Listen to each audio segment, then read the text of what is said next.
The other ones are good, yeah, the ones in the back. Over there, okay? That's good. Don't need anymore. Yes, great. Let's shut those lights.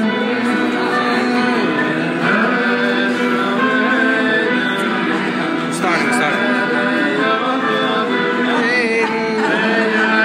Bro, perfect. Don't need it. Sure? Maybe in the front. Yo. Bring down the same things. Okay.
We're going to start. So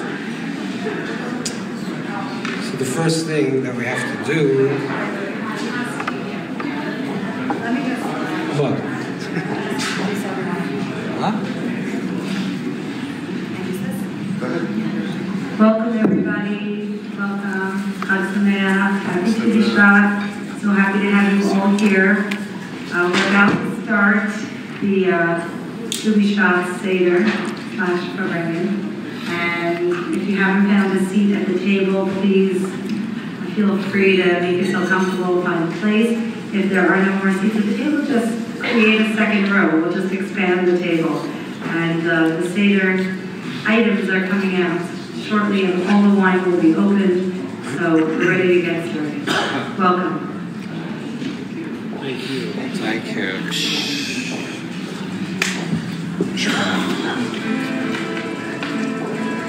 We're going to start. This sounds very much. Okay. This is the way it is always? It's so loud? I don't know. That sounds so loud. Okay. How's it going? Excellent. Evolved. Okay. Try it now. It's perfect now. Now it sounds perfect.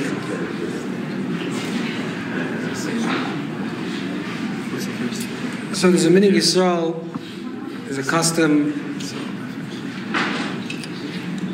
that's brought down in the Magen Avraham, it's a custom brought down in the Pasuk in the Shulchan Aruch, to eat on the 15th day of Shvat, to eat fruit. Then, just to tell you what's going on along with it. There was a sefer that was written, it's called Ches Hayamim. Ches Hayamim is a very interesting sefer, very interesting book. And it depends if you're Ashkenazic or Sephardic, what's your relationship to this book. The Sephardic Kabbalah, the Kabbalists, the Sephardic Kabbalah, and the rabbis all read this book. We're very into the Sefer. The Sefer basically goes through Shabbos, the Seder of Shabbos, the order of what happens on Shabbos, and the Sefer goes through all the Yom-Tovs, all the holidays of the year, and they just reprinted maybe 20 years ago, and all the haskamas, all the approbations are all from Sephardic rabbis. And they all say that we read this every Shabbos, before Shabbos, we read Ches Hayamim. The Ashkenazic jury was a little skeptical about this text because it's possible that it's connected with Shabsayis. Yeah. Do you hear me in the back? No. We can't hear you. You can't? We cannot hear you. Oh, so Bruce, we got to put it higher, I think. It's hard because the speaker's right behind So maybe that's the reason I'm here so loud. Yeah. Okay, make a little pin of some of the speakers. Some action. Come here, excited. Is it better now? No, I think you have to actually turn it louder. No, the speaker can be louder. It just was very. You have to ask Bruce. He knows exactly what to do with the speaker. It's a big problem.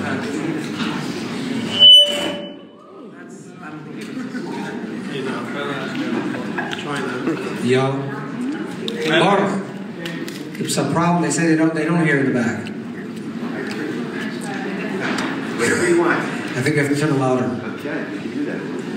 We're going to turn it louder, we're going to close the door. I think it's going to be louder. You hear it now? Okay. I think they hear it now. Is it going to make a screen? No.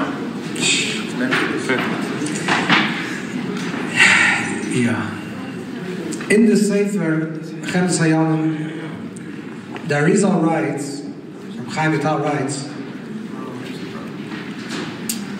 let's go back a minute. The first people to mention, the Gemara actually says that there is 4 Rosh Hashanahs. There's 4 days of the year that are considered Rosh Hashanah. And one of them is, for example, Rosh Chodesh Elul. But no one does anything special Rosh Chodesh Elul for his Rosh Hashanah.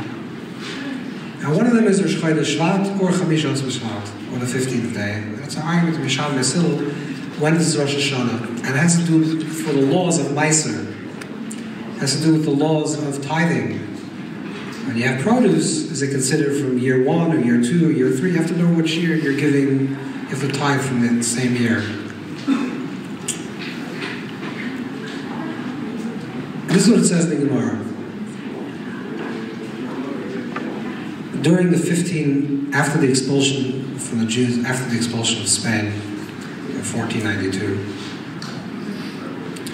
what happened was that most Jewry, 80% of world Jewry lived in the Iberian Peninsula. They lived in that area, in Spain and Portugal. And after the expulsion, the Jews started to migrate into the Ottoman Empire. And all the very big tzaddikim, very important rabbis who lived in Spain, a very short time after the expulsion found themselves first in Greece or in Turkey, like the Beis Yosef and the the Alkabats, a lot of these people. And then, a few years later, they all ended up being in Sfas. Sfas, in the north of Israel, was also under the Ottoman Empire, and the Ottoman Empire allowed Jews to move there into Sfas. So that's why in the beginning of the 1500s, you have a collection of the most interesting people in the history of humanity that were together in a very small place. Sfas is not a very big place, and you had such great people like the Rebbe Rav and the Beis Yosef and the Alshech and the Alkabats and the Arizal and the Ramak and the Rishis Chachma. A tremendous amount of great people were living in this short period of time. And living in Eretz Yisrael, after many years of not living in Eretz Yisrael, they started to develop a certain connection to the land, which did not occur for hundreds and hundreds of years after the exile. The Ramban writes that when he came to Eretz Yisrael, he couldn't find a minyan near Shalim. It's very empty. And then all of a sudden, they came to Eretz Yisrael, and in the middle of Europe, like I guess in America, I'm not so sure the agriculture after that is drawing us all knows sugi about it. The 15th day of Shvat, like today's I think the coldest day of the year.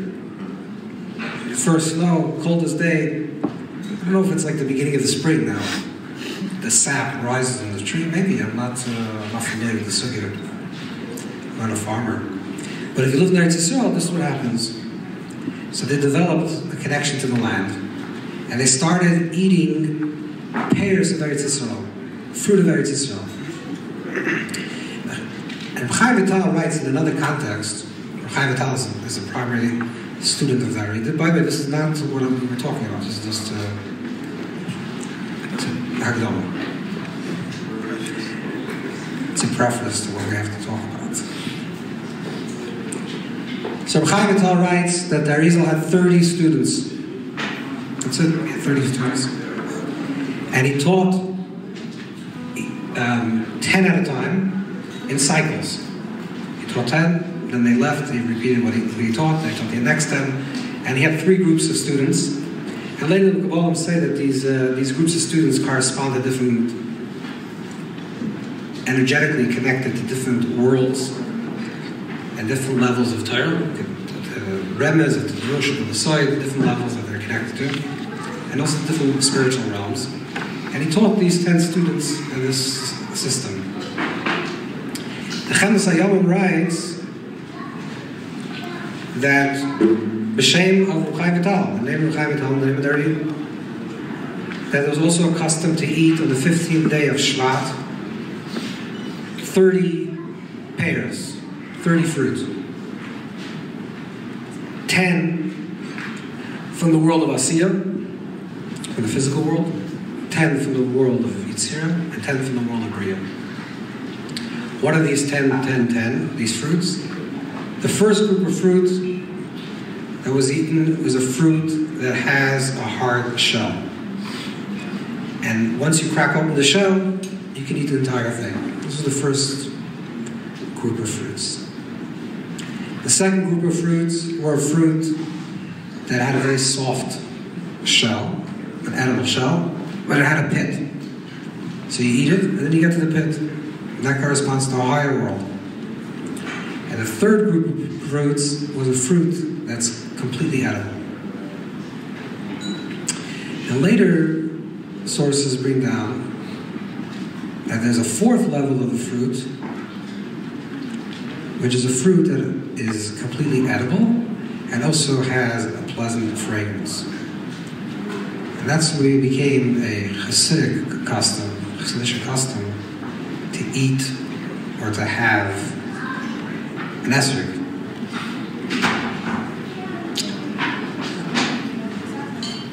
This is what the system was. On Tu B'Shvat. On Tu B'Shvat, have an esrog. When they Sasser brings out, many bring it out, and it's a school to eat an esrog on Tu B'Shvat.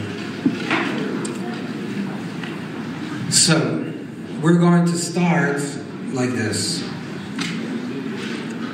We're going to follow this order, more or less, because we're Ashkenazim. So we can't mamash follow the Cheres Hayom.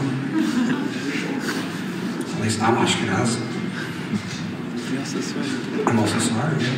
So that's how we're going to do it. We're going to do it through our own mahalach. The point is it's not Torah Sinai. The ikir is, the main thing is that we should feel elevated, we should feel connected, we should feel something that's deeper. So how we get there, we'll figure it out. At some point, vodka will appear instead of wine. It's definitely something that was not done in those countries. But you have to go.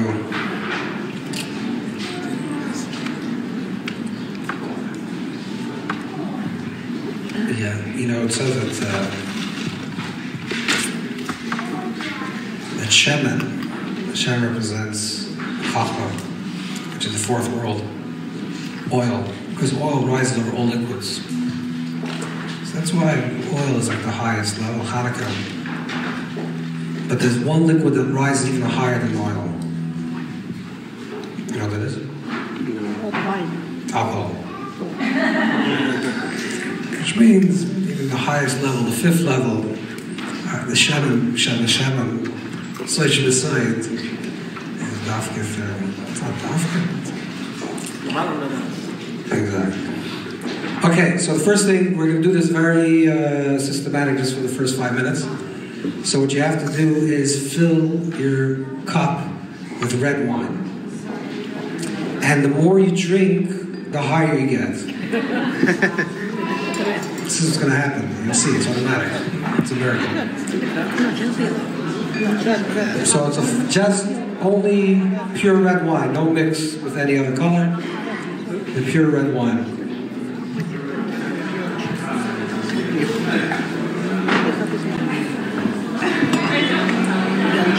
Does everyone have a cup full red wine?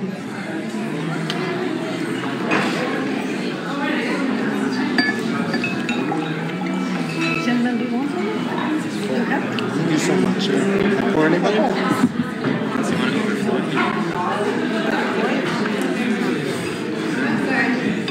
I don't make Okay, we're gonna drink this cup of wine. We say bracha, and you should have in mind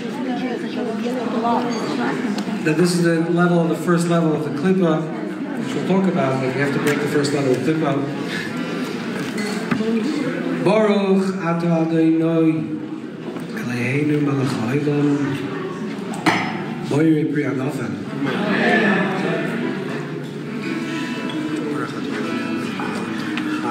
Chaim. Some people have the custom, like on Pesach, to drink a whole cup of one shot.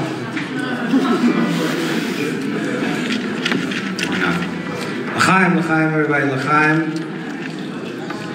Is everyone saying l'chaim? L'chaim.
That guy knows how to play music. Ask him. He's sitting out in the car.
Finished. So l'chaim, we have to finish because otherwise we're going to embarrass the bottom of the cup. L'chaim. Everyone has red wine? Yeah? L'chaim. You have to drink the whole glass. Oh.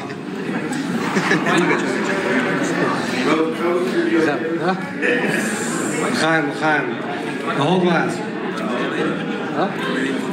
No, the tall.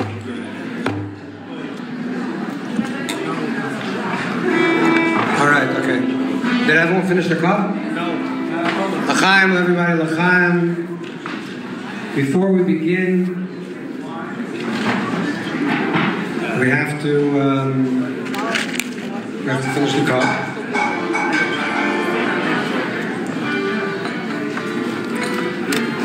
So the story is like this. The first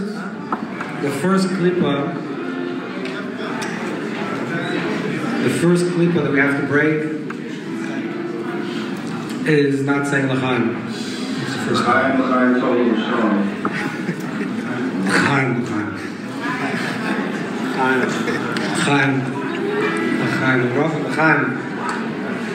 So the story is like this. That is a klipa, there's a concealment, there's a hard shell. And the hard shell is the most dense form of negativity, klipa. That corresponds to the world of Asiya. And what's the avodah? What is the word? So everybody knows that certain times in your life that you feel, let's say you feel down, or you feel afraid, or maybe angry. I don't know. It's not really relevant to spell out the darkness. But the nekuda is, the point is that sometimes you're going through a situation in life, and the situation appears to be just klipa. You just bump up against something that's dark and impenetrable. And it's like a fruit that's covered over with a hard shell. You don't see the fruit inside. And it appears to be tasteless and useless. So what does a person have to do? A person has to open up the shell. Just like you break open a nut. You break something open. What does it mean? It means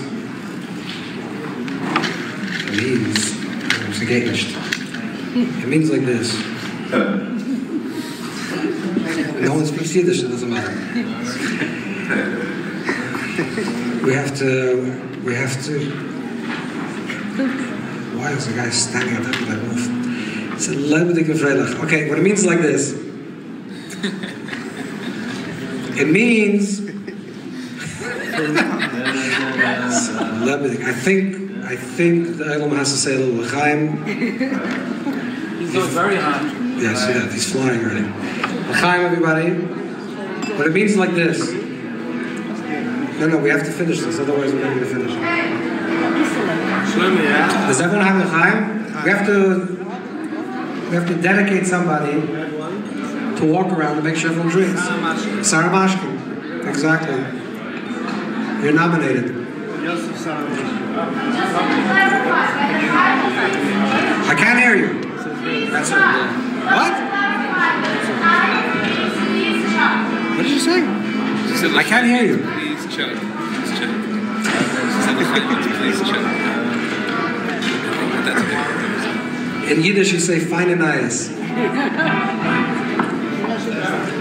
Feine Nayas.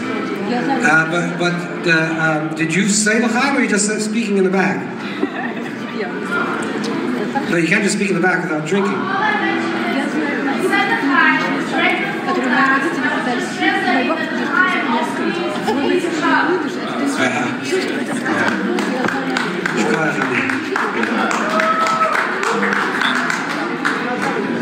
So there's a type of klipa where you only feel the darkness,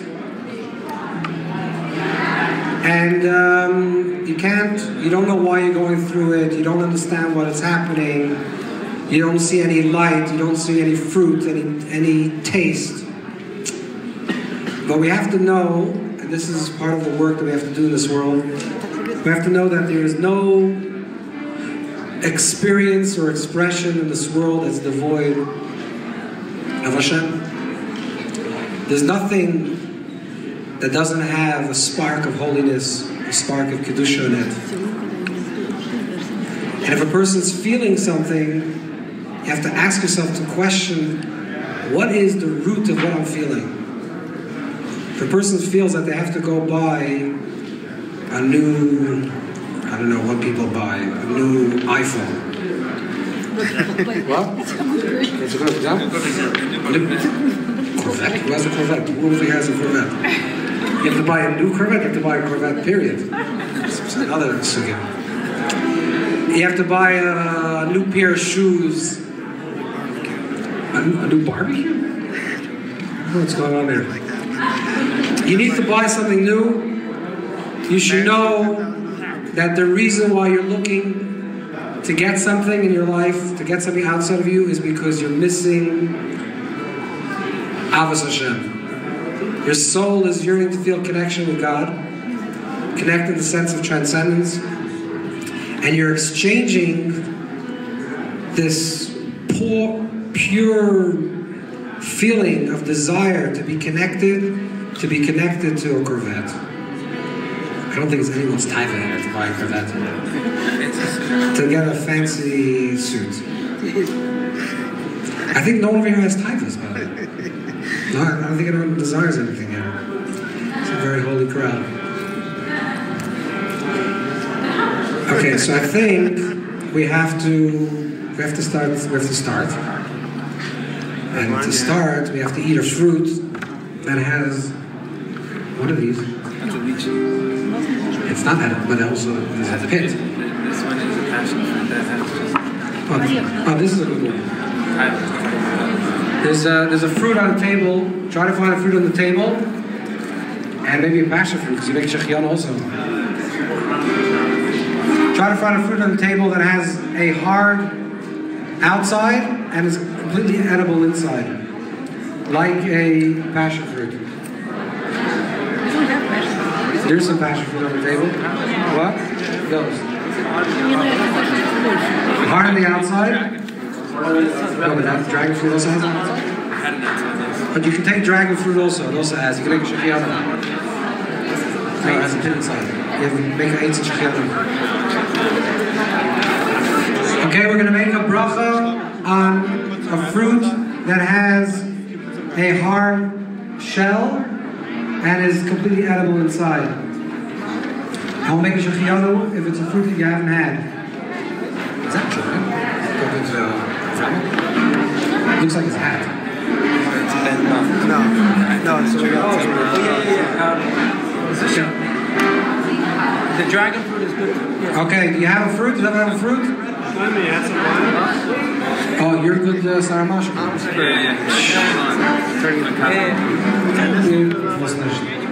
There's a minute to put a Megillah on the table for work. You know that. It's a minute considered. Do we have it? Baruch atah Adonai Eloheinu melech haolam Borei pri ha'etz. Baruch atah Adonai Eloheinu melech haolam She'achiyanu v'kimanu v'giyanu b'zman hazeh.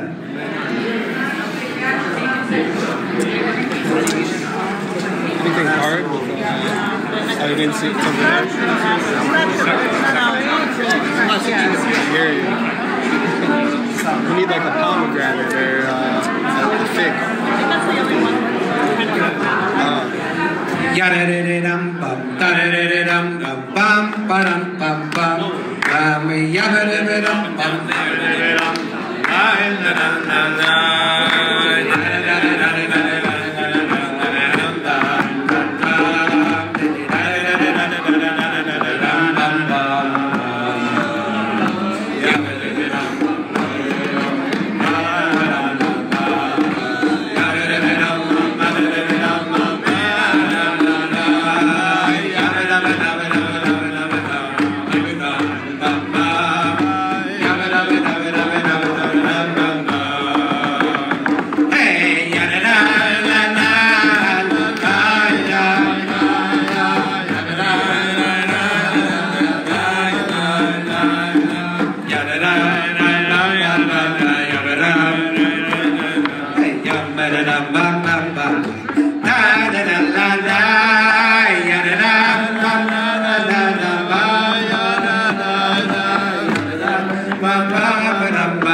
Yeah.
It's a good reason.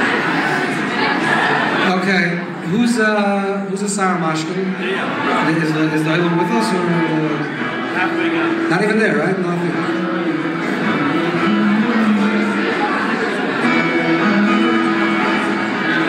Okay, we'll do that after. It's a good one. Baruch, that's a good one. But I think now the Olam wants to say L'chaim. Avremel. Maybe take a bottle of wine and give it out to people instead of give papers. You give them papers, you need to give them wine. What? This, I don't know. This you have to ask my representative. There's no more wine? You have to mix now the red and the white. The red and the white. More red has to be a little red and white. Some red and white wine together.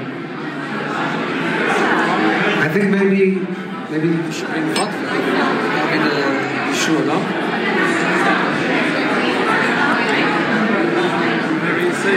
Does everyone have l'chaim? We have to drink a little red and white.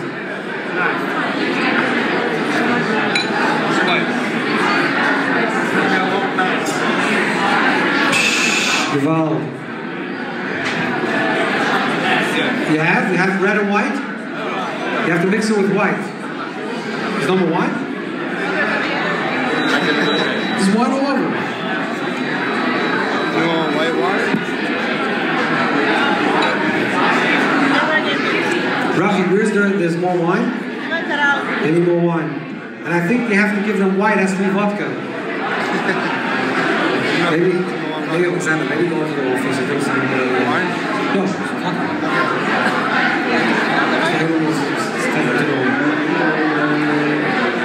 L'chaim, everybody, l'chaim. First you have to finish completely your red cup. L'chaim. It's like I said, you have to do the whole thing.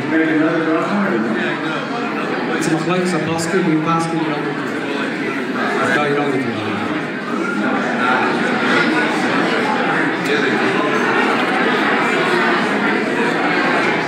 Does that go? No, there's more. If there's no more, you have to give on l'chaim.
Everyone.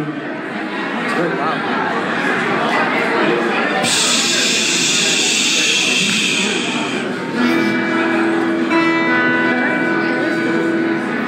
They used to say like this, that if you talk without saying l'chaim, you dry up your mouth. You see people who talk without saying l'chaim, they're saying dry things.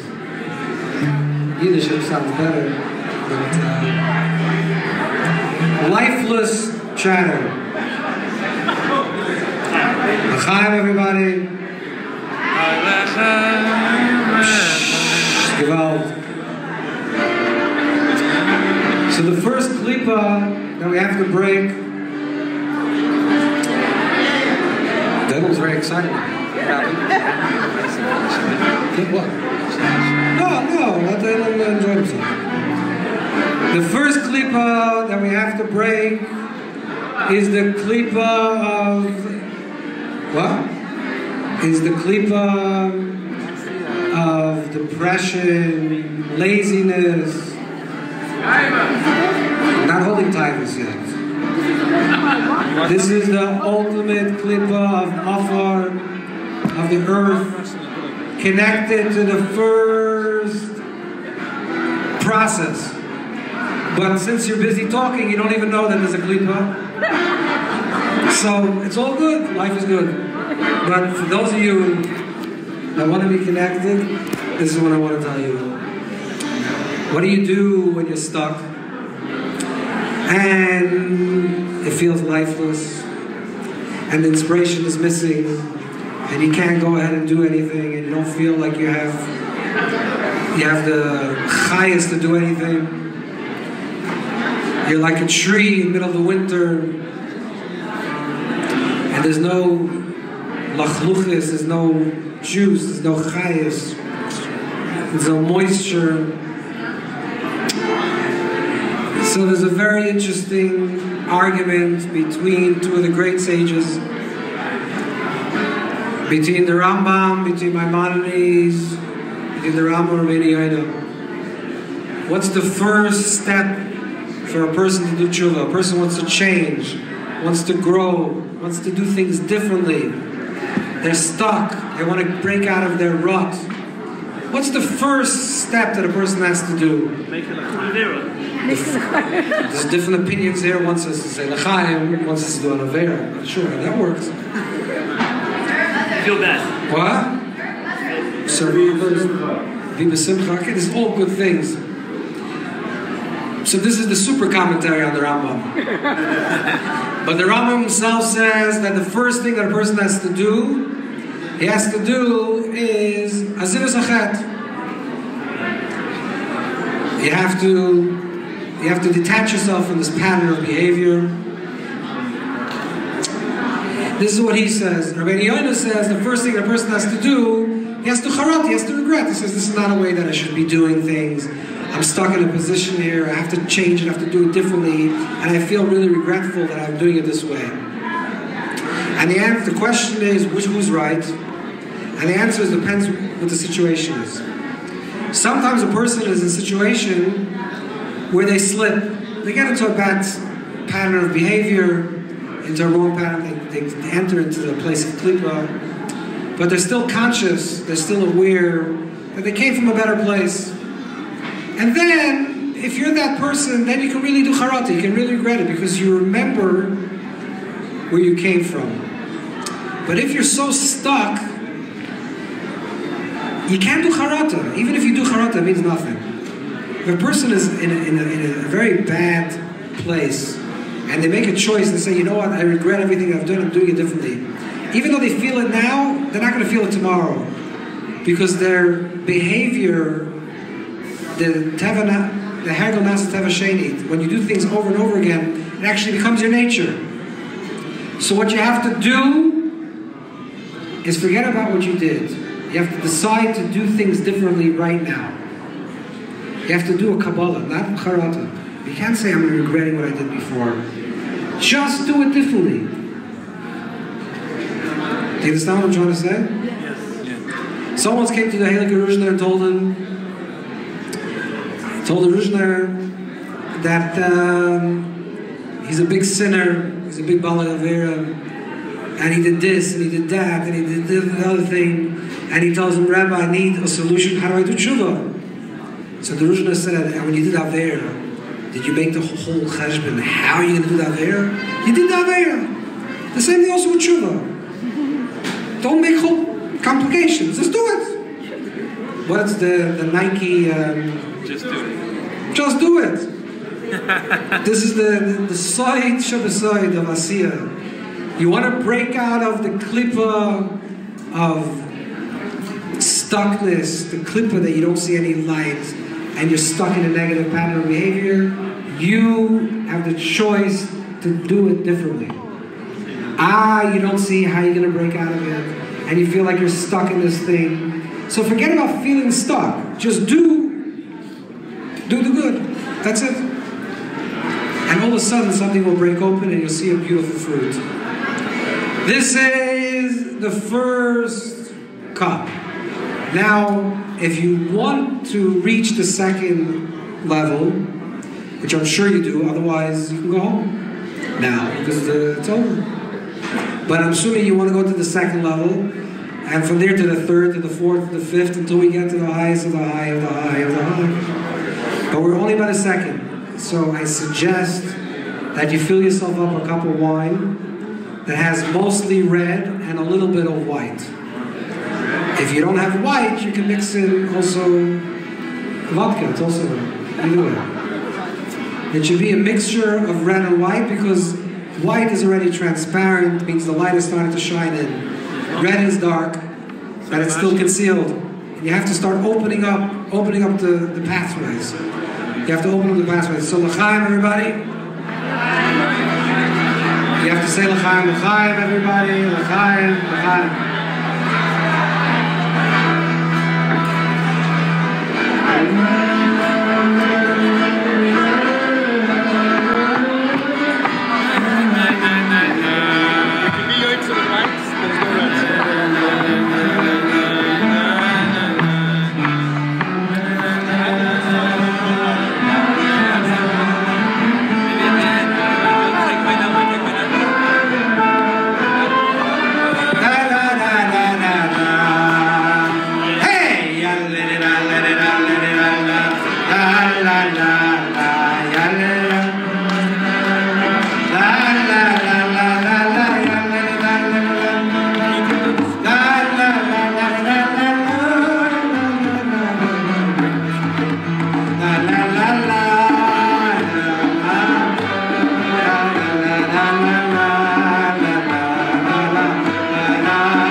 Second fruit.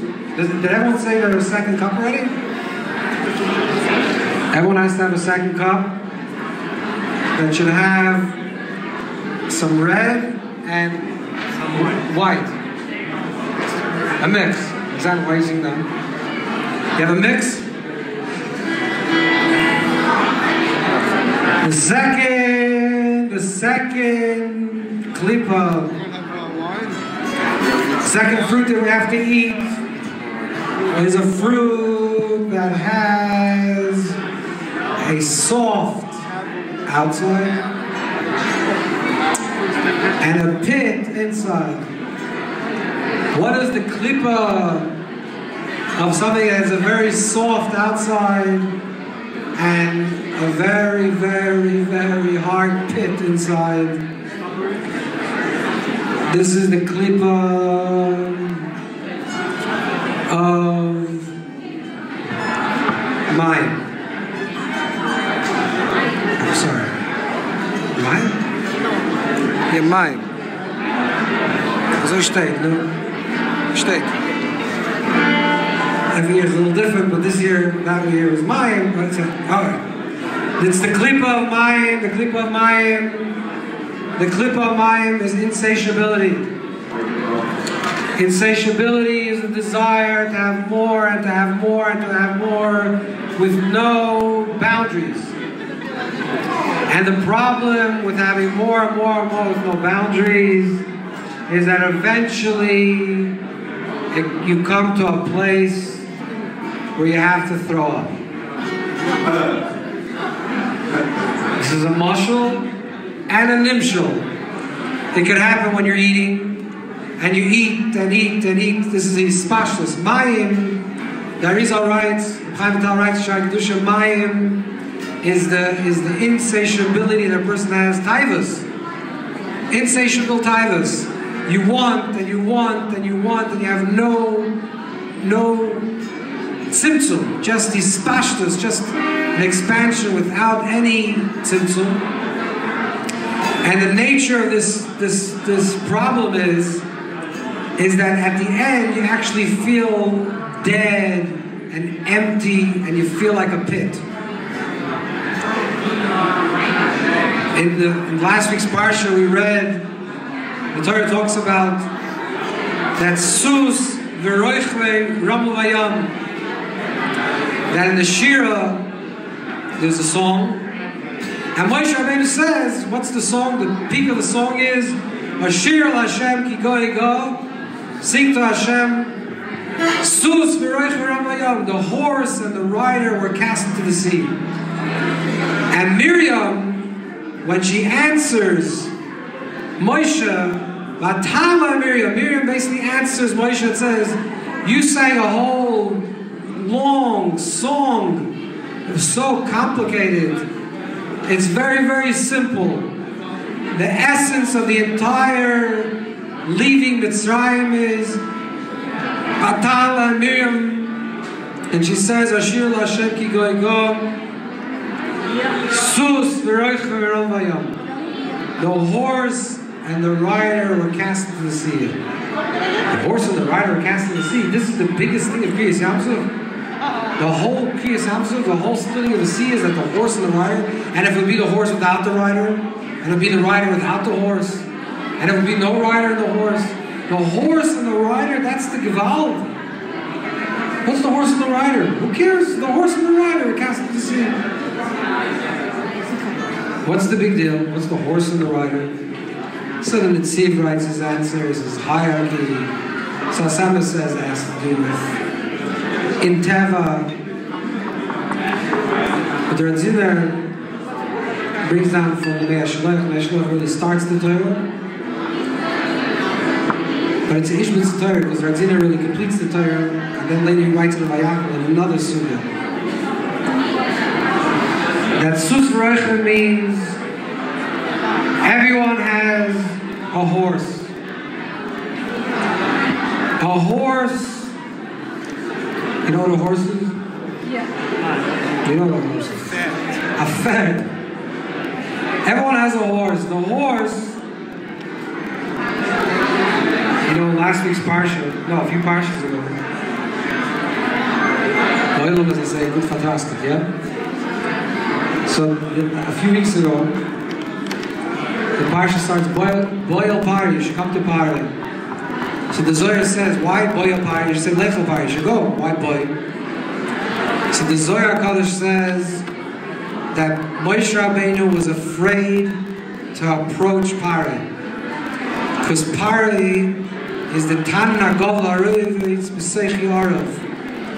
Tan Nagovla, he's the great sea serpent that roams the sea. This is what the Zohar says, based on the Pasuk in Yecheskel. Liori V'Ani Asasini. Pari says that I'm the great sea monster that roams the sea. And Moshe Rabbeinu was afraid to go to Pari. He's afraid to go to Pari. He went to Pari 100 times. What's all of a sudden that he's afraid? Because Abisha tells him, Boy Pari, I want you to take the Nekuda of Pari and to bring it into Klal Yisrael.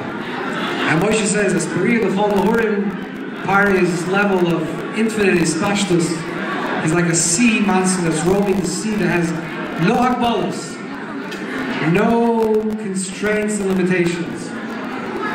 This is the definition of the sea. This is the sea. What's the difference between the sea and the land?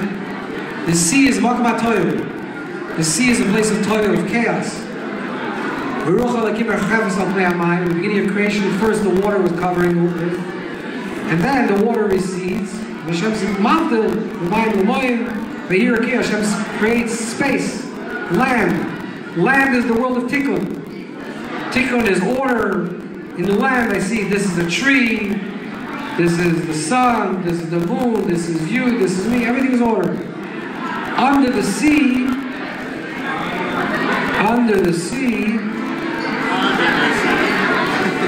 yeah, under the sea.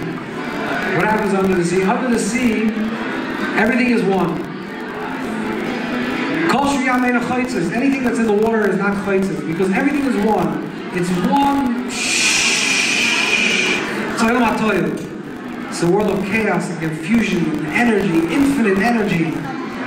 Moshe is tickled. Moshe comes minamayim mishasu. He comes from the water to the land. He comes to the world of tickled to give us law, to give us Torah, to give us Moshe give us Torah Messina, to give us halacha, to give us law and order. How do we function in this world, in the world of chaos? How do we create land in the place of sea? So Sus V'Roicha, what's Sus V'Roicha? Sus V'Roicha means in the voice Chababu. The Navi says that there's a Mashiach. It's going to be a Roich Balasus. There's going to be a rider on the horse. So there's a rider on the horse and there's a horse on the rider. What's the difference? The Rambam talks about this in Moyer Nevuchim. Is everyone following? Avramo. Of course? Follow. The Rambam writes that a person's imagination is like a horse that runs wild. And the Roiche, the rider of the horse, is the one that tames the horse, tames the imagination, tames the fantasy to give it direction. He says there's two types of people. There's some people that their imagination rules them. Their fantasy rules them. They are Sus V'Roichba. First comes the horse. First comes the wild imagination, the wild Oil Matoil. No agbalas, no, I want everything right now, everything. Toyu energy. Toyu is like a child. Child is Toyu, a little child. A 2-year-old is Oil Matoil, pure Oil Matoil. Pure Oil Matoil. And it's beautiful for a child. They run around, they're wild, they destroy things, everything is me. It's gewalt!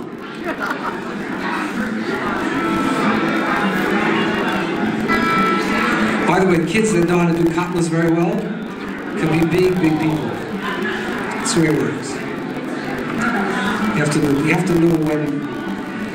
Even when they're 100%. Someone came to Rav Pinson of Karetz and told him that he has constipation.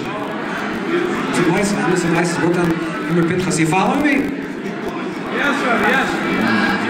And he told him that his system is not moving. So, the Pinchas of Karnitzel, who was a Talmud in Baal Shem HaKadosh, writes that he told him, because when he had katnus, he had constricted state, he tried to push it aside. He said, me, katnus? I don't have katnus. I have katnus. I'm big. Psh, me, big. Infinite. Me, katnus. He said, but you had katnus, and you didn't acknowledge the katnus. So now your body went into katnus, and can't release anything. So he told him. So he said, so what's my takal? What's the tikkun? He said, you should fast. If you fast, you're going to bring upon yourself katnus, and you're going to embrace katnus. And he says, if you embrace katnus, you're able to flow. How does fasting bring katnus? Fasting is katnus because you're restriction. When a person doesn't eat, they feel nervous. They feel most people. Some people like to fast, but a person that doesn't like to fast, it brings them kibbutz amoichem. They feel headaches. They feel nervous. It's katnus. There's no archavas amoichem. You don't feel dispassions. You don't feel openness. So you have to embrace the katnus. Sus v'roishboi means a horse and a rider means the klippus Mitzrayim is insatiability.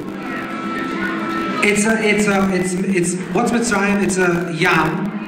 Yam is yam shein l'sof. It means infinite. Blikvul yam, but it's Meitzar yam. It's the yam that brings Mitzorim. Atzirus is constipation.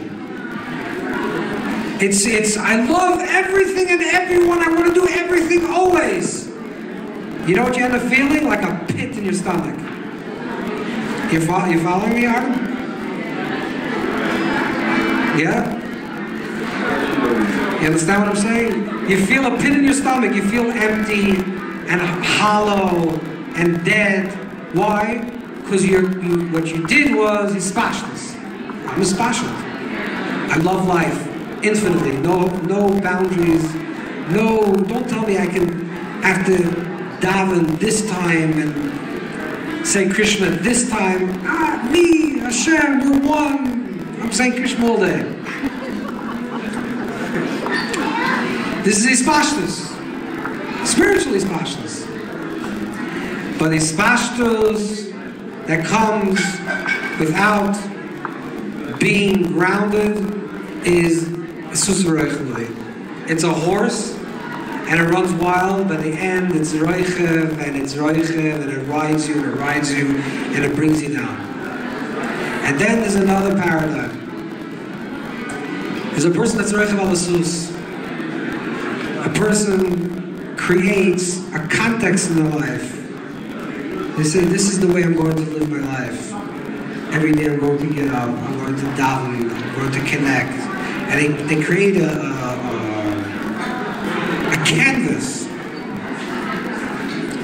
It's tzarachim today about modern art. But original modern art, let's say up until the 60s, modern art it's basically art in a canvas. There's a structure. Today this is art. Today someone puts this on a pedestal and goes to the MoMA and they charge $1 million to get it. That's stam bubble mice. People are just talking people in. Because I can also look at modern art. You see on top of the cup, $2 million. Shh.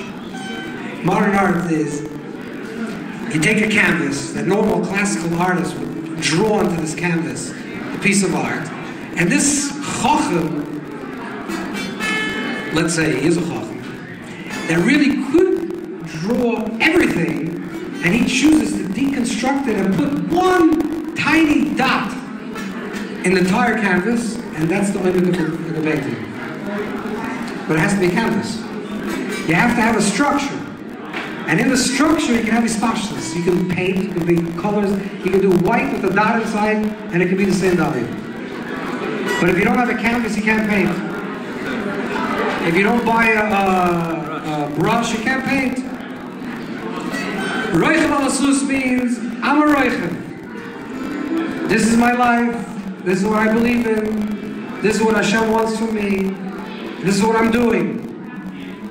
And in that Hashem gave me this relationship, this issue, I'm flying. So the same thing, this oyev kesef, lo yizlo kesef, a person that has more, and wants more, and wants more. It's like you eat and eat and eat until you throw up. Until it's serious. Or maybe constipation, Taka. This is what Taka happens with children, no? They eat a lot of candy and then they get constipated. This is a mamish, the paradigm of life. You eat a lot of chocolate, a lot of candy, with dog bowlers, your parents are not watching. I have a son. He's already a big bocher.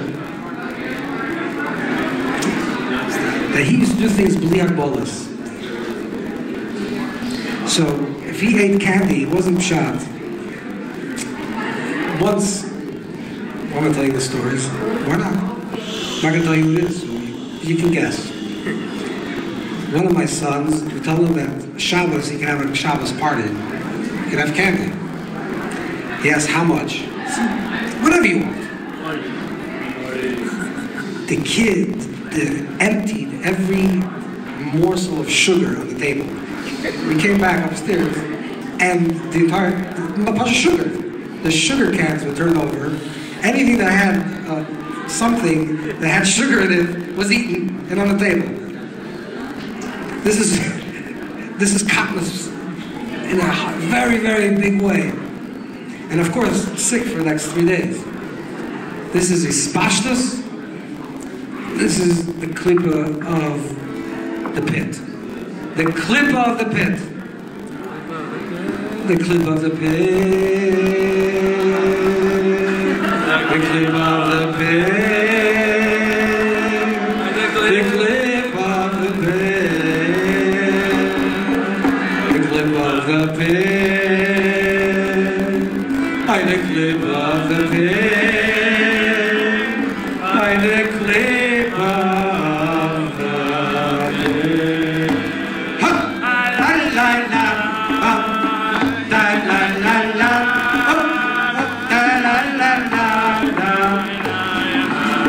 Before we continue, we have to take we're going to continue that, the whole talk. Take a fruit that has a pit. Pomegranate? Every no, Ramonim, you can eat the whole thing, no? You can't chew you can chew that. You have to take mamash and dates. Wait, there's nothing in there. Yeah, the dates. Okay, there's nothing in this one. Dates have one big thing. It looks like there isn't. I don't have one, by the way. You don't have pits. What is this? Is it kosher if it's pitless? If it's It has to pitless? be a pit. Oh, wow, you have to. Okay. This one. You don't have to put I don't have this. Okay. L'chaim, everybody, we should. This, you have this. This is a date. Everyone take a date. This is the second cup, the second shlav, the second state. Alex, you have a pit? You don't have a pit. You have a pit? Okay. You have to mechaven to break all the clip of insatiability. And the only insatiability we should have is for the Eibishter. That's a chiluk in moment and man. Inside, Yeah. the date. The date. Then the next one is the grape, and the next one is Oh, just the thing. Oh, it's not. Does everyone have a date? Does everyone have a date? Whoever doesn't have a date should find a date. Amen. Amen. Shot is That would be a date. You should find like a. Oh, that was good.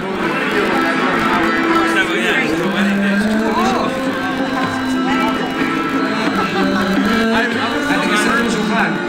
Maybe it's a little shulchan. L'chaim, everybody. L'chaim for the dates. L'chaim.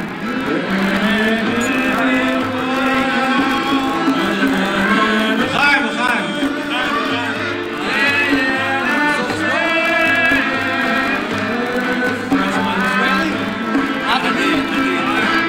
My brother is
Finish the second cup because we have to get to white, so we have to make sure you finish your cup. You didn't drink anything, this cup is empty.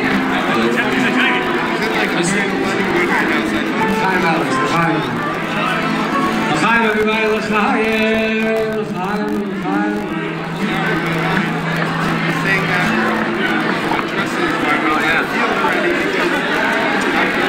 Okay, we're almost holding the third cup. Shh, well. We need white wine. It's finished? Rafi, it's all white wine? Okay, vodka.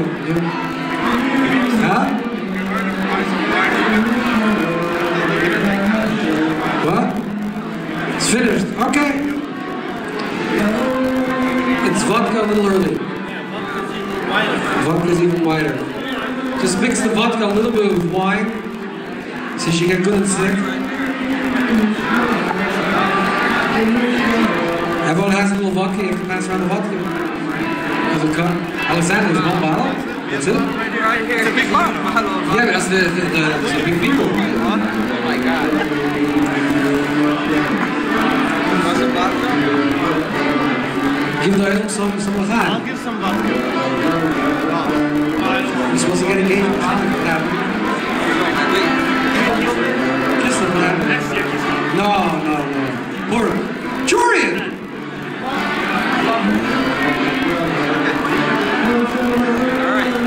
And Jorian comes from the vodka. I think Alexander needs some more of the time. So go bring some. Anything. What upstairs? Yes. Bring a few bottles. Like it asked, like it did. Talk about it. Bring out some cups. Shh, what? So, you have to come to the entrance. I have a time to go to, man. No? No, Impossible. You have to catch up. You're here. Here's a cup. Did you get us a cup? Did you speak? Shabbos? Yeah.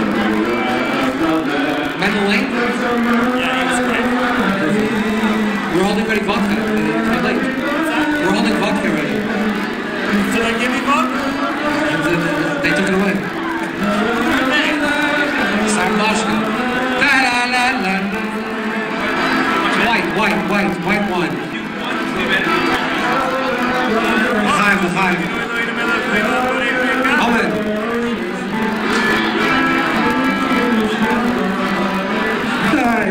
Avramo, bring some l'chaim for the oil.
Slowly.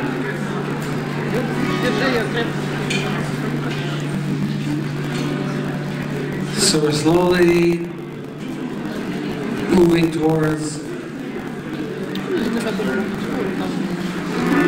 the third cup. Okay, white wine. White wine. Here we go. A little bit red, but mainly white.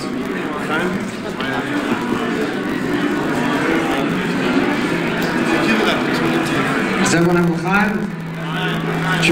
It should look like this. Something like this. Yes. L'chaim.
We're holding Olam Abriya. Jordan, you with me? The Olam was holding Olam Abriya? Jordan, you're always holding Olam Abriya. Olam Abriya is the world of intellect. Intellect. So, a kitzur, what this means is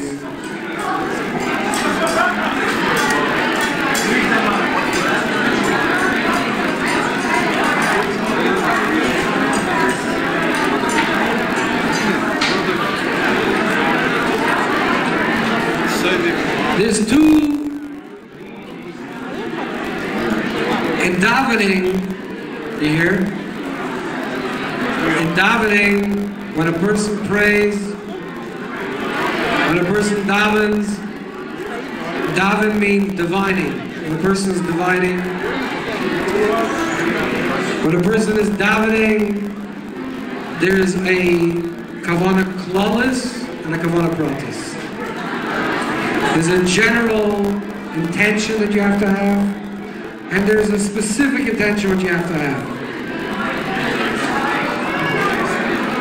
Did you ever notice, did you ever notice, Gewalt? Did you ever notice, you tell somebody something, let's say you said something not nice, and then you say, oops, sorry, I can't believe I just said that. You don't have to tell me if you're that person that did it, but sometimes it happens. Did you ever do this positively? You ever walk over to someone in the street that you never met? And says, by the way, you're so beautiful. Such a special person. Oops, I'm sorry, I don't know you. I'm sorry, I just... for a different reason. There's two types of intentions that we can live with. One is a mindfulness, a type of intention, very specific, tailored to the situation. Kavanah protius, specific intentions. And one is a very general intention. If you don't live with specific intention for your life, so you're not living a full life. But you can't say you're living a wasted life. But in halacha, if you don't have kavanah klalis, if you don't have general intention for davening, it's not only that you're missing an element of davening, but you might as well have been chopping wood. Should have been chopping wood. It's not pshat. Doesn't mean only that there's a chisar, there's something lacking in your davening. There's no davening, there's no chefts of tefillah. There's no object of prayer without general intention. And this is the way our lives are lived. If you live intentionally, moment to moment, then your life is enriched. And every moment is a connection. If you live your life that you have a general intention, at least you had a chefza of life. You had an existence. But if you don't even have a general intention to life, then what it means is there's some people that are alive because they're alive, and some people are alive because they weren't killed in an accident, God forbid. It's a different type of life. B'charta b'chaim doesn't mean I'm choosing life because my mother and father had a tithe 40 years ago. B'charta b'chaim means I'm choosing life because I'm choosing life now. Because I'm choosing to live. And if I don't have a choice, if I don't have a kavanah klalis to my life, then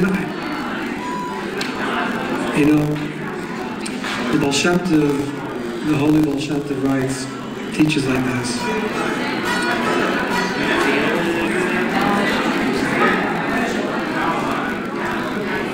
The Baal Shem Tov writes, he doesn't write, he just teaches. He can't write. Writing is already a klipa. It's an art. Language is created to conceal man's thoughts. Who saw that? Language is created to conceal man's thoughts. To conceal man's thoughts. It's a levush.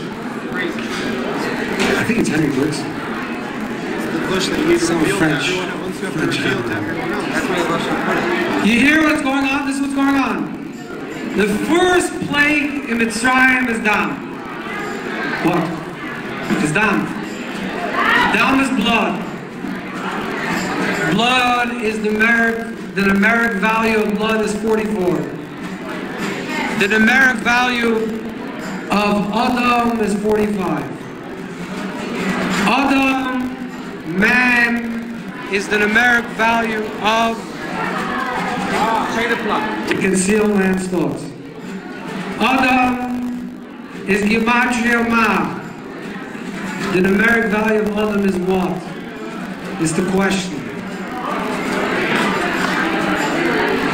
What type of question? We'll talk soon. The question. When you live without a question, when you live without a thought, the water turns to blood. The Adam turns to Dam. Baal Shem writes something gewaltig. The question is, by the Makkos, by the plagues, is it in the Chefza or the Gavra? Is the plague something that happened in the objective or the subjective? So the Baal Shem... Jordan, could you take care of this girl? You said question. Yes, you have to. Things that made me have a question. Okay, yeah, go on me. Okay, yeah. You're saying that Adam is 45. Yes. And Kant and Dam, blood. It's 45. What turns life, what turns nourishment, and unnourishment is 44. Yeah. So is God Adam minus consciousness? That's correct.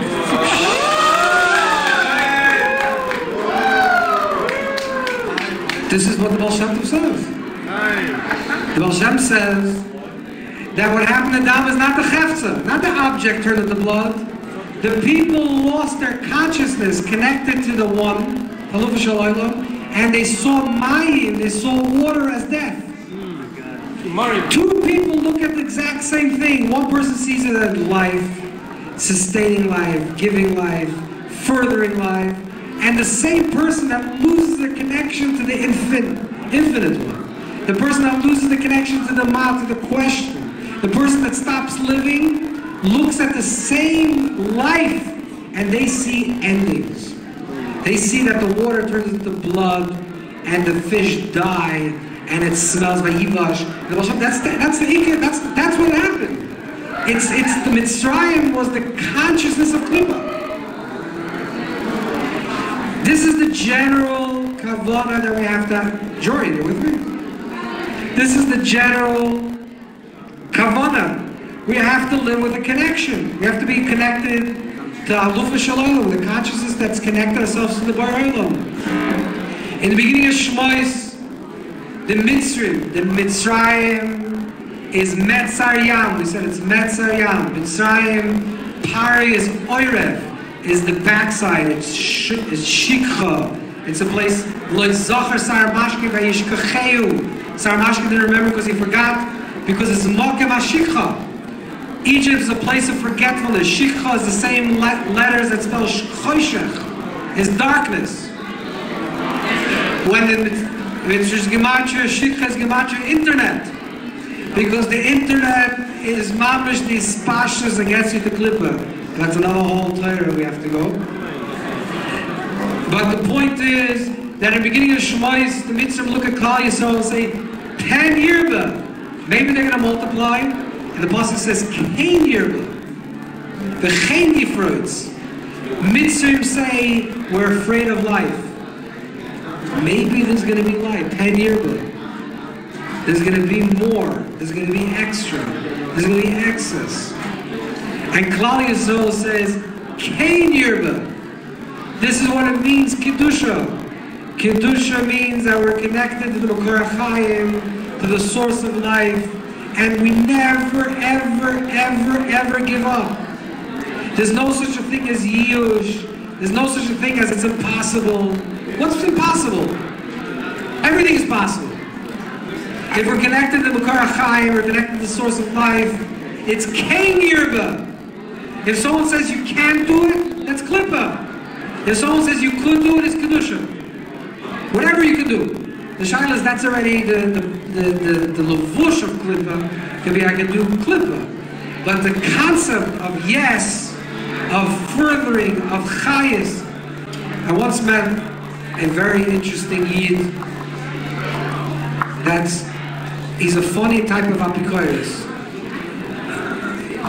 He only believes in that Hashem created the world. That's it. That's where it stops. So I had a conversation. I said, you know what? His name is Steve. I told him like this. If you only believe that God created the world, it's the only thing that you believe in. The one thing you can say about God. What's the one thing or attribute, or midah, kaviyachol, we can say about the Creator? That He's a creator. The one thing we can say for sure about the Creator, if you believe it, is that Hashem creates, that He's a shoif v'shefa, that He gives. And if you want to be connected to the source of life, to the Creator, you have to give. You have to be mashpia. If you want to be mizdavik, you want to be connected to the Mekar Chaim, if you want to be connected to the source of life, and the only definition we can say about Hashem is that Hashem is a creator and a giver of life. So give life. You meet a person and you give them encouragement, you're giving them life. You help another person, you give them life. The Baal Shem Tov says that a Yid comes down for 70, 80 years to do one person, one favor. One person, one favor. That's the whole tachlis of your whole chaim. When I was a child, I was 10 years old, maybe 10, 9. I used to come with snacks to school. I had a good mother, Allah Shalom, and she used to pack me snacks. And there was a kid, his name was Zalmi, and every day he would walk over to me and say, "Can I have your snacks?" I would say, "My mother packed me the snacks." What? I said, "You never know. 70, 80 years and the neshama comes down this world thinking to do another favor. Maybe this is the favor." And every day I have to give him my snacks. But you know what? That's the only thing I remember about my snacks. I don't remember that I ate it. I don't remember how I felt. But I remember I did this Jew a favor. Let's get you some snacks now. I don't need snacks. I have enough snacks. We want to be connected to Mekar HaChaim. Want to be connected to the source of life. You have to say L'chaim. L'chaim, L'chaim.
We have to eat the third fruit.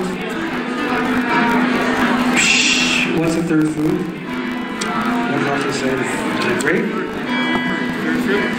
The third fruit is Gaval. No, the fig? No? I don't know. You have to eat the whole thing. I think a grape. I think a grape. Whatever you do is all good. Grape? Have a grape. Fine.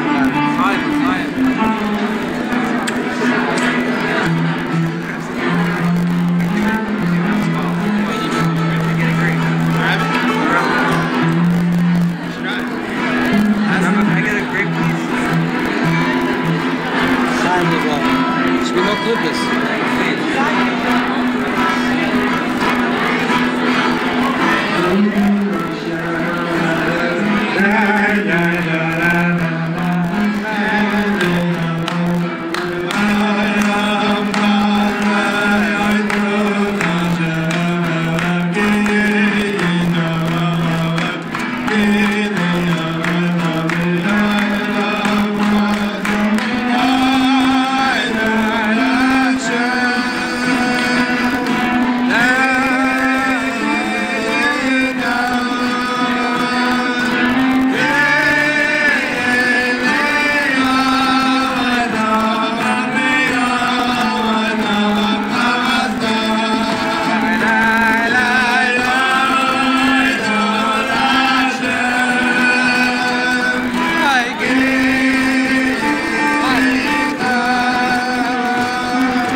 say l'chaim.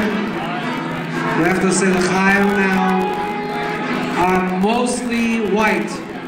L'chaim, l'chaim. Not yet, not yet.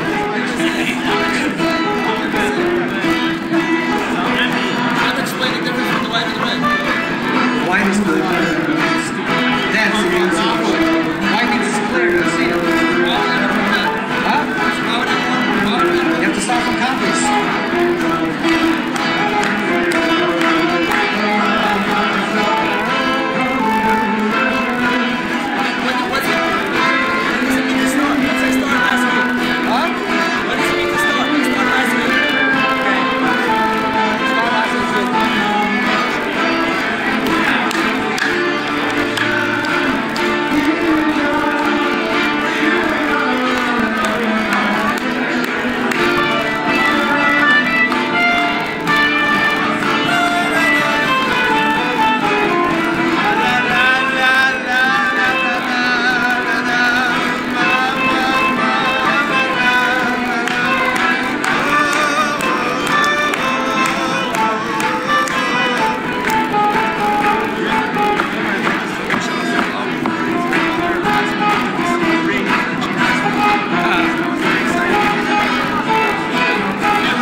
L'chaim, does everyone have l'chaim?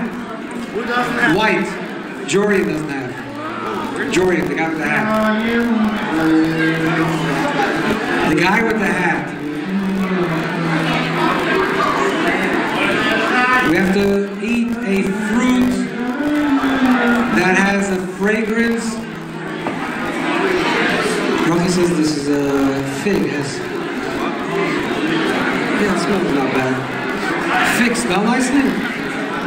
They smell nicely. Figs.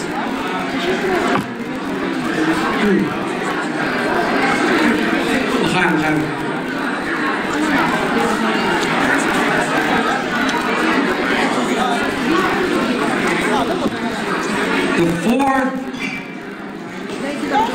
The fourth world,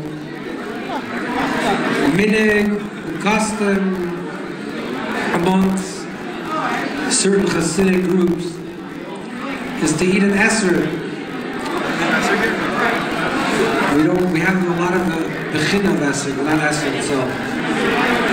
I think they have a sorghum here. Can't get it. No, they don't have a sorghum. Anyone have this right?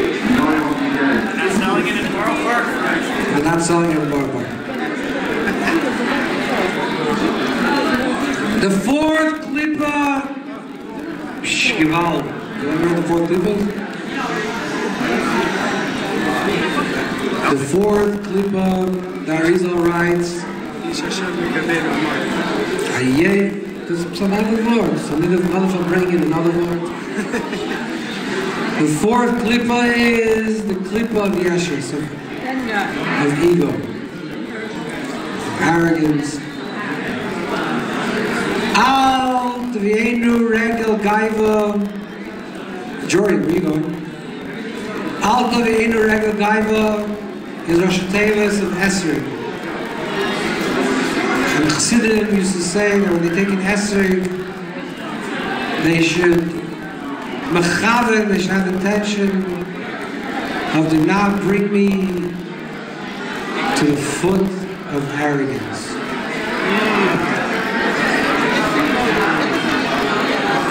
You know, this is an unbelievable thing. The Baal Shem HaKadosh, you know what the Baal Shem Tov said right before he passed away? What did the Baal Shem say? Baal Shem was one of,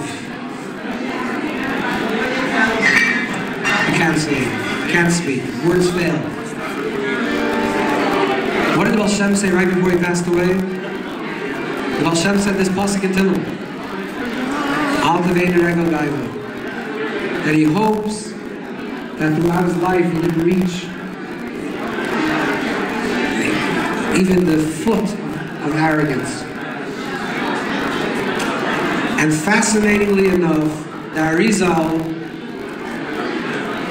the holy Arizal, what did he say before he passed away? I'm going to tell you. Before the Arizal passed away, he said a few words in French. Yeah? The Talmidim heard the Arizal speaking French. The last language that Arizal spoke before he passed away was in French. And in French, the Arizal said, "You listening? Shlomo, you listening?" In French. You don't hear this anywhere. This you can't hear anywhere. This is part of the book. The Arizal said in French, I don't speak French. Say it in French anyway. Panimais, but that's Russian.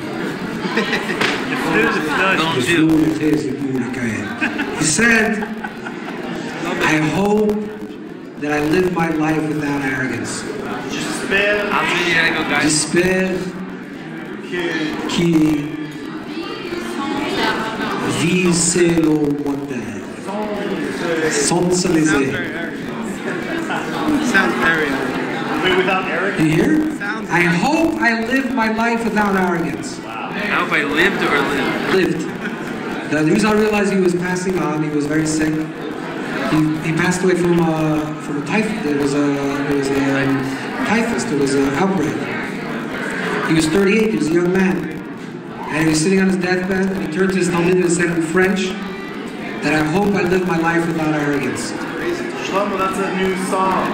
And it's the same words that the Baal Shem HaKadosh said when he passed away. Because you know what it is? They once asked the Baal Shem Tov, who is this? Where did his soul come from? Whose soul was in your previous incarnation? So they thought the Baal Shem was going to say, my incarnation in the past life.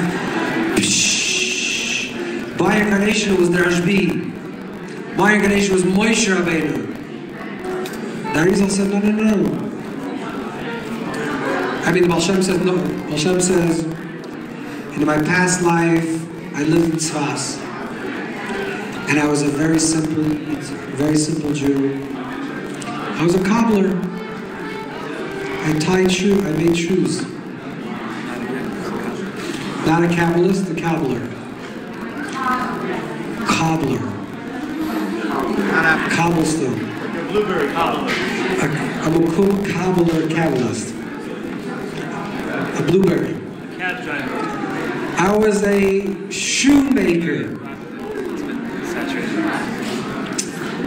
You know the volume of Lord that says the Sefer Medrash Talpias. The Medrash says that Chanoich, after Yishalach Chanoich and Elakim Veinenu, Chanoich walked with Hashem, and then he disappeared. Veinenu.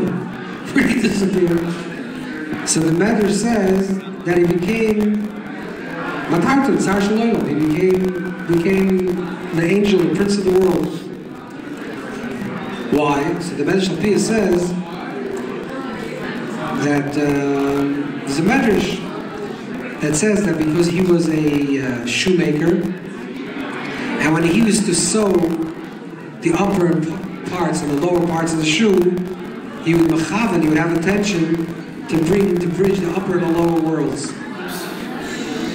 So he became the prince of the world.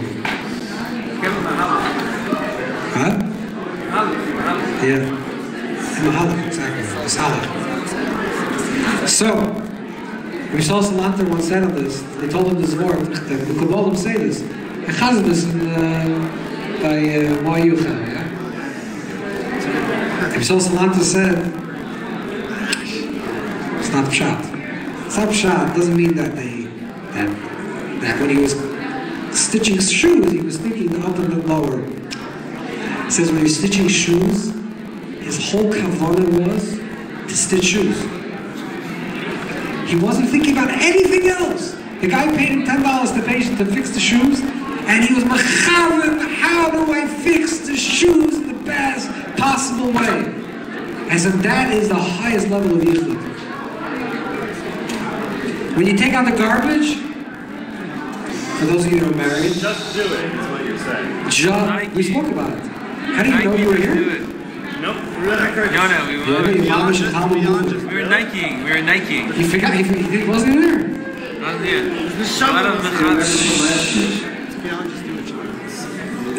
When you take out the garbage with bread, with such an excitement.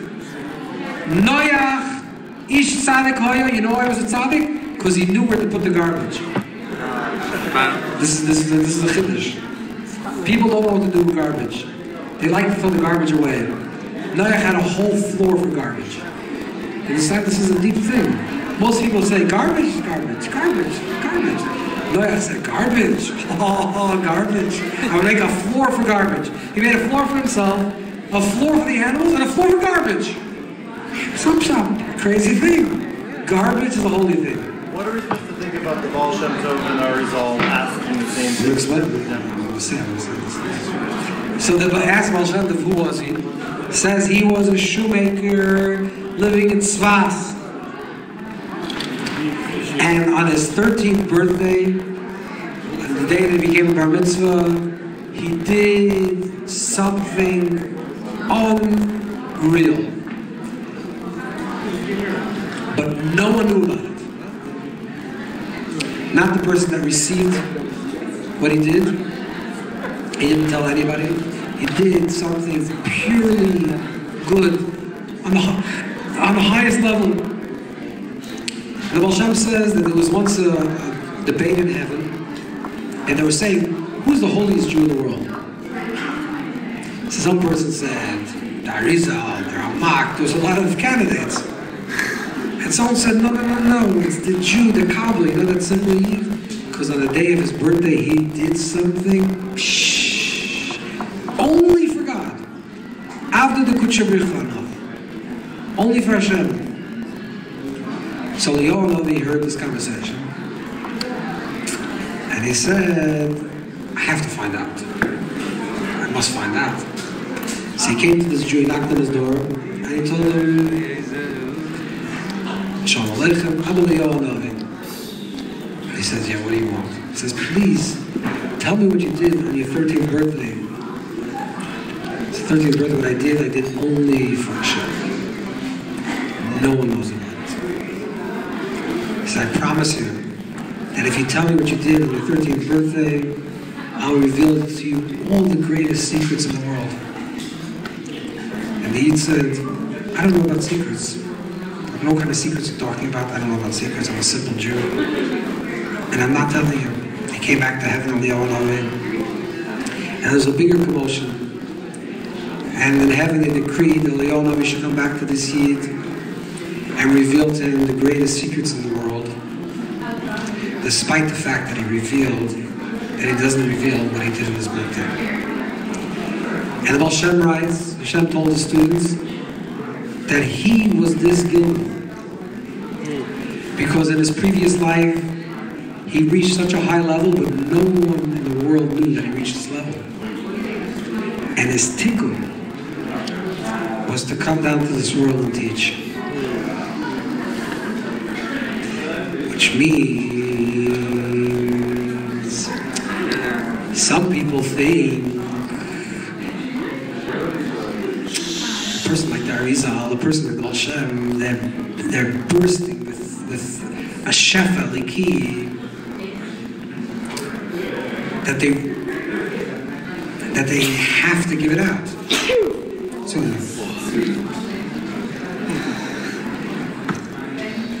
and what Baal Shem is saying is that this is actually a tikkun for him. This is an avodah for him. To teach, to be with people, to teach people, to reveal Torah. There's no gaiva whatsoever. There's no I'm feeling good because I'm so brilliant that I want to tell you something that you're going to be inspired. This is my tikkun. And this is what the big tzaddik have us. It's in the sign. The Moira Naim, you know, the Sefer Moira Naim, Moira Naim. The Chernobyl, the Sefer that we have, the Moira Naim spoke every Shabbos. And the Moira Naim said that the only Torah he wants to print is the Torah that he doesn't remember saying. Yes? He says any Torah that he remembered that he said that's not the Torah, that's already my ego speaking. And he burned all his ksavim. And only the Torah that is repeated to him that he doesn't remember, that's what he printed. I want to tell you a story from my wife's Eltazay, the Bnei Yisachar. It's the same type of story. It's like a Valdik in Maisa. The Bnei Yisachar once chazed the Torah. He was in a double state at a very high level. And he started repeating Torah, and he said a Torah like this. He said that when a person does something and you do it to impress another person, la'as and lavoi, you're going to come to the Bezdin Shemayel and to the court, and the court's going to say, you did it to impress so-and-so, so get the reward from so-and-so. He says the only time you're going to get reward from HaKadosh Baruch Hu is if you do it mamash v'nei Hashem. Not to impress anybody, not to be effective anybody. You do it l'shem shamayim. I do it for Hashem. How is that possible? We're going to talk about it. Let's talk about the equivalent of what the Bnei Yisachar said. This is what he chazed. Later, hear the story. Later, one of the students of the Bnei Yisachar, after he finished chazing Torah, he used to say Torah for a long time. And then afterwards, the chayzer used to come repeat what he told him. So he told him, he said this Torah, and he said, oh, yeah, he remembers it. This day, yeah, he remembers it. Then they chazer this word that he said. He says, oh, that's a good word. He said, that I don't remember. You understand? That I don't remember. The Torah that he said, that Torah that he said, that's the one he doesn't remember.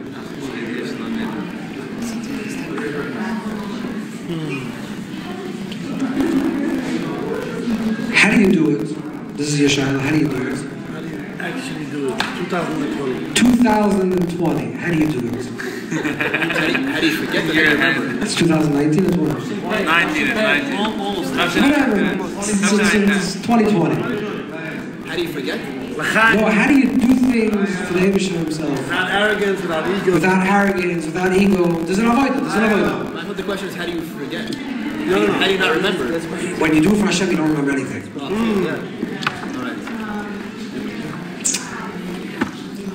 Baal Shem says, Boy Lateva, Boy Lateva means when someone comes to ask you advice, Boy Lateva, put yourself fully into those words. Put yourself, give your neshama into these words. But right when you finish them, saying them, give them up. Someone comes to you after a day, you put sweat and tears to give this person advice. The person says, what are you telling me? I don't remember. I don't remember anything I said. Because you did it L'Shem Shamayim. I didn't do it. It's not me. It's not me. I want to tell you something so smart, you're going to think I'm so smart. And what's going to happen if you think I'm smart? Just ego. There's an avoider. You can work on this avoider.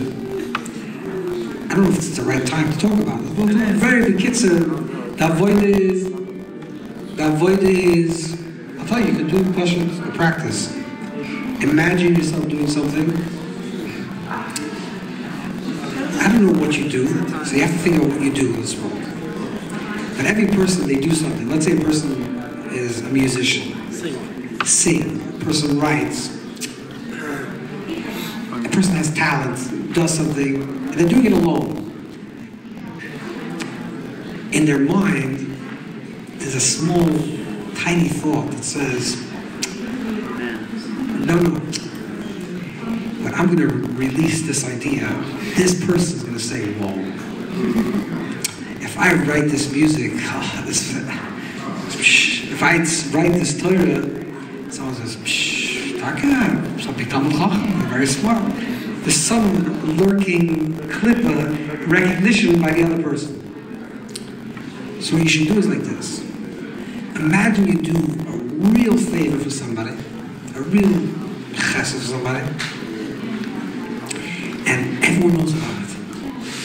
And people walk to, wow, Mamash Tzaddik, you're such a good guy. Your Mamash helped this Yosem, this Almana. You're Mamash a special person. People, they don't make people like you in this world. You're the kindness, you're Mamash, you're Gewalt. And feel good about it. Yeah? Then imagine the same scenario in your mind. You did this action, and everyone says, what did you do? You know what you did? You ruined everything. Everything you messed up. You tried to do a favor and messed the person up. You ruined the guy's life. And everyone is saying criticism. Could you imagine that? Yes. No, not only happen, if it happened to Machshava. So you have the two extremes. First, it's Mamash Gival. Whoa, I'm such a good guy. You know, when you give someone, you do someone a private, a favor, you hope that maybe there's like a guy on the wall that's recording. Maybe the guy's going to say, shoot, this guy's a Mamash Tzaddik, look at him. He doesn't, no one knows, and he's helping. You give a person your bed, or someone to sleep. Oh, what a holy Jew. Mamash a holy person. But sometimes also you do something and people like really upset at you. You know, it happens. You know, happens. You do something and then all of a sudden you know what you did, so ungemacht. So. If you're married almost every day. Yeah. Wow. So you go to the extremes. You go to the extremes. This is Ishtabas. You go to the high, you go to the low, and then you realize, it doesn't matter. Heck, it doesn't matter. This guy's going to say amazing, this guy's going to say terrible. Doesn't matter. If you do something L'Shem Shamayim, you do something for God alone, you do a favor for another person, just to help them. Not that they should know, not that they should compliment you, not that they should think you're a special person. You sit and do something for Hashem. Even in daven, speak to God. Desire to want. There is a desire, so you have to go both extremes. You have to go fully compliments and accolades, and you want rewards, and you're on a pedestal, and there's thousands of people saying, yeah, psh, Gewalt. You won the Franklin Award. What could you win for the Nobel, not the Nobel Prize, what's the prize? Pulitzer. You're the guy, you're the person. Everyone says, whoa, you whoa. And then everyone says, you terrible. Both the Baal Shem Tov and the Arizal had periods of their lives where no one recognized them, and then periods where everyone recognized them. Right? It's true. Except for those who didn't. The Arizal had 30 Talmidim, also had 50 Talmidim. They were very small. But you're right. They had a time that no one knew who they were. No one. They were nothing. Sure, they had someone to impress. No one. No one? No. Their wives were not impressed with it. A nigga. Yeah, let's sing a nigga. Huh?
It's eucalyptus.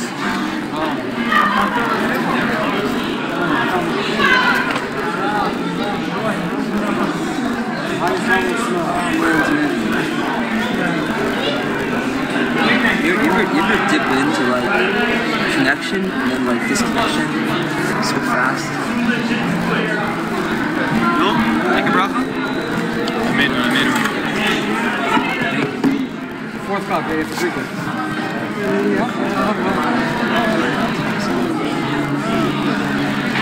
Thank you. Yeah. Thank you. Dude.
Somebody dropped their house keys, by the way, so if you want to come up to the dance set. There's an iron on it and a house up. Yeah, an iron and a house up and 3 keys there. It says H on it for your house, so you're not going to get home if you don't have your keys. Exactly. Please come up and claim your keys. Well, on my side, I feel like Who got the keys in my big box?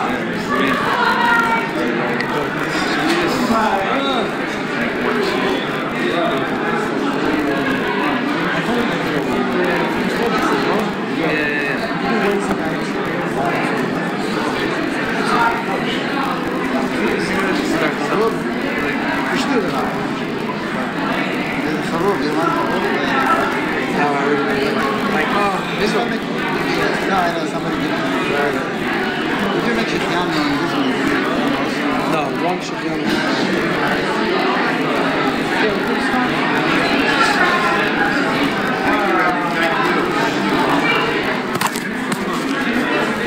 one moment.